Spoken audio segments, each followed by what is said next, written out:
Nesse vídeo, eu vou tirar uma das principais dúvidas do universo de projetos e obras. Quais as dimensões do pilar que eu tenho que utilizar na minha obra? Vou mostrar tudo o que você precisa fazer para pré-dimensionar o seu pilar passo a passo, sem complicação, de forma simples. Então segue comigo que eu vou te mostrar tudo isso agora.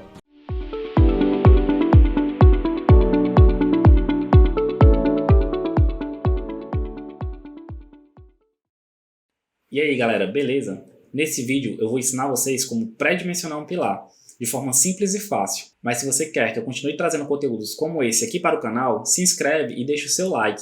Assim você vai, além de me ajudar e me motivar, vai ajudar várias outras pessoas, pois o YouTube vai entender que esse conteúdo tem qualidade e vai indicar para mais pessoas. Mas antes de saber quais são as dimensões do pilar que a gente vai utilizar, a gente precisa entender o que é pré-dimensionamento. O pré-dimensionamento nada mais é do que um chute certeiro. A gente faz alguns cálculos simples que vão ajudar a gente a, quando for fazer o dimensionamento de verdade de qualquer estrutura, como pilares, por exemplo, a gente está muito próximo do resultado final. Os objetivos do pré-dimensionamento são muito simples. Ele precisa ser preciso, porque afinal de contas não adianta eu perder tempo fazendo pré-dimensionamento se ele vai dar completamente diferente do resultado final. E precisa ser simples, para que eu consiga fazer rapidamente algumas contas e já consiga chegar numa direção. Além disso, se ele não for rápido e se eu demorar muito tempo fazendo, ele perde todo o sentido. Porque a intenção do pré-dimensionamento é ser simples, rápido e fácil. Eu tenho que ganhar tempo com isso. E tem que ser assertivo. É muito comum se ver em alguns outros canais falando de pré-dimensionamento e mostrando planilhas enormes, com cálculos complexos, onde a gente leva 20 minutos para poder fazer um cálculo simples. E isso acaba fazendo com que o pré-dimensionamento perca o seu sentido principal. Eu não preciso perder todo esse tempo para saber quais as dimensões mínimas para um pilar. Existem vários métodos de se fazer o pré-dimensionamento. O método que eu vou ensinar vocês aqui no canal é utilizando a área de influência. O que é a área de influência? A área de influência é eu saber qual mais ou menos vai ser a área da minha estrutura que o pilar vai estar atuando. Um pilar ele não recebe toda a carga de um prédio ou de uma casa, ele recebe uma carga relativa a uma pequena área. E vai ser com base nessa pequena área, que é a área de influência, que a gente vai utilizar para fazer o nosso pré-dimensionamento. Vamos para o computador. Aqui eu estou mostrando uma planta rápida que eu fiz no Revit. É de um sobrado, apenas 2 pavimentos, o pavimento térreo e o superior. Aqui a gente pode perceber que os pilares que estão alocados são esses pontos azuis, onde eles não estão pré-dimensionados ainda. Eu apenas coloquei as posições. Assim a gente vai poder saber só observando, e eu vou mostrar para vocês como, qual é o pilar que tem uma maior área de influência e que vai ser o possível pilar mais carregado. Dessa forma, se eu descobrir qual pilar que vai estar mais carregado e fizer o pré-dimensionamento deles, os outros pilares que estão menos carregados com certeza estarão com dimensões menores do que esse.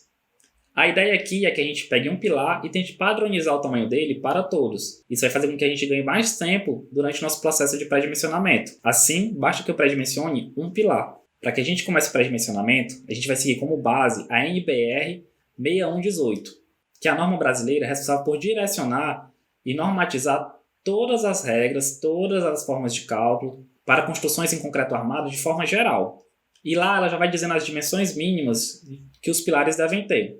As mínimas, para que a gente não saia colocando qualquer coisa nas obras da gente.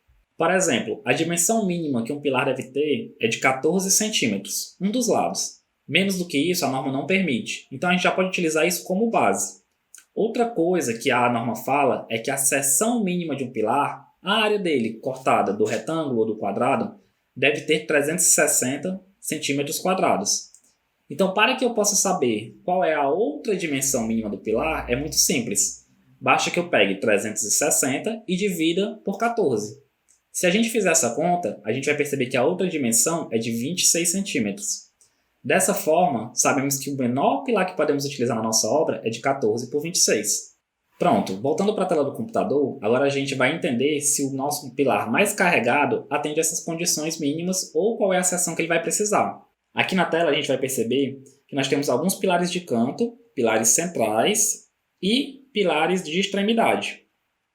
Eles são diferenciados justamente pela posição que eles estão, ou no canto, ou na extremidade de uma construção, ou no centro. Normalmente, o pilar de centro é o mais carregado. Por quê? Porque ele é o que vai possuir maior área de influência.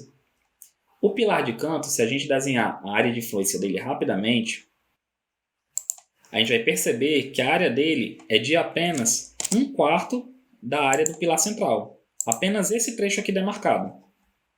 Se a gente pegar um pilar de extremidade, podemos perceber que a área de influência dele já é de apenas metade da área de um pilar central. Corresponde apenas a essa região. Corresponde apenas a essa região que estou marcando. Enquanto isso, o pilar de centro ele já corresponde a uma região bem maior. Ele pega toda essa região.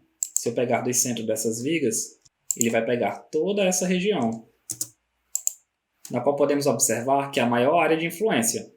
Dessa forma, se a gente conseguir pré-dimensionar esse pilar aqui, já saberemos que se ele suportar a carga que vamos pré-dimensionar, os outros todos também vão suportar. Como marcamos a área de influência, agora precisamos saber quanto ela é.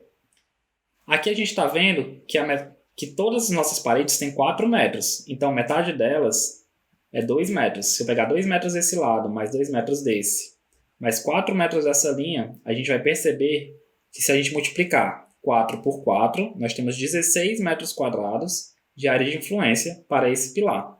Agora a gente basta multiplicar essa área de 16 metros quadrados pela carga que essa laje vai ter lá nele. Como que eu sei qual a carga da laje? Eu não preciso estar colocando nesse momento todas as cargas que existem numa laje. Um valor usual é de mais ou menos entre 1.000 e 1.100 kg por metro quadrado de laje. E a gente vai utilizar esse valor, que é muito próximo da realidade. Se eu multiplicar 16 vezes 1.100, vamos encontrar 17.600. Pronto, essa é a carga de uma laje. Mas lembra que eu falei que a gente está com um sobrado? A gente tem a laje do pavimento superior e tem a laje da coberta. Então a gente vai utilizar 2 vezes essa carga. Se eu multiplicar 17.200 vezes 2, eu vou ter 35.200 kg sobre esse pilar. Pronto, agora a gente já sabe qual a carga que esse pilar tem que suportar. Outra coisa que a gente tem que pensar é sobre a resistência do concreto que vai ter naquele pilar. Uma resistência boa para ser adotada no pré-cálculo de uma laje de um sobrado comum é a de 20 MPa. Mas o que é isso, 20 MPa? Significa que a cada centímetro quadrado desse pilar, ele vai suportar 200 kg. Isso mesmo, a cada centímetro quadrado desse pilar, com esse concreto de 20 MPa, ele vai suportar 200 kg. Então ficou fácil. Basta que eu divida a carga do pilar pela quantidade de centímetros quadrados que ele vai ter. E aí eu vou saber quanto que ele precisa lá de dimensão. Como a gente está falando de um pré-dimensionamento, eu vou multiplicar essa carga total de 35.200 por 2. Por quê? Para que eu possa utilizar essa diferença como um fator de segurança. Assim, eu vou garantir a confiabilidade desse cálculo. Se eu multiplicar 35.200 por 2, eu vou ter 70.400 kg. Pronto. Agora basta que eu divida os 70.400 kg por 200. Assim eu vou saber quantos metros quadrados, aliás, quantos centímetros quadrados o meu pilar vai precisar ter. Fazendo essa conta, eu vou encontrar que o meu pilar vai precisar ter 352 centímetros quadrados. E olha só, lembra que lá no começo eu falei que a seção mínima de um pilar é de 360 metros quadrados? Aquele pilar de 14 por 26 que a norma pede? Então, o nosso pilar de 14 por 26 consegue suportar tranquilamente, segundo o nosso pré-dimensionamento, a carga desse sobrado. E isso o pilar mais carregado. Então, o que é que isso quer dizer? Que todos os pilares da casa, se eu utilizar a mesma medida que é a mínima de 14 por 26, também suportarão, pois o mais carregado já suporta, beleza? Outra coisa que é importante falar é com relação à forma como esses pilares, como as formas desses pilares são montadas. Olha aqui na tela do computador o detalhamento que eu fiz. Normalmente, os pilares eles são montados utilizando as próprias paredes como forma, onde eu boto os tijolos, construo as paredes e aí eu utilizo apenas 2 tábuas para fechar o pilar e montar a forma. Isso pode ser feito? Sim, pode ser feito, porém alguns cuidados devem ser tomados. Eu preciso fazer, para que isso funcione, o encabeçamento das paredes dos pilares. O que é isso?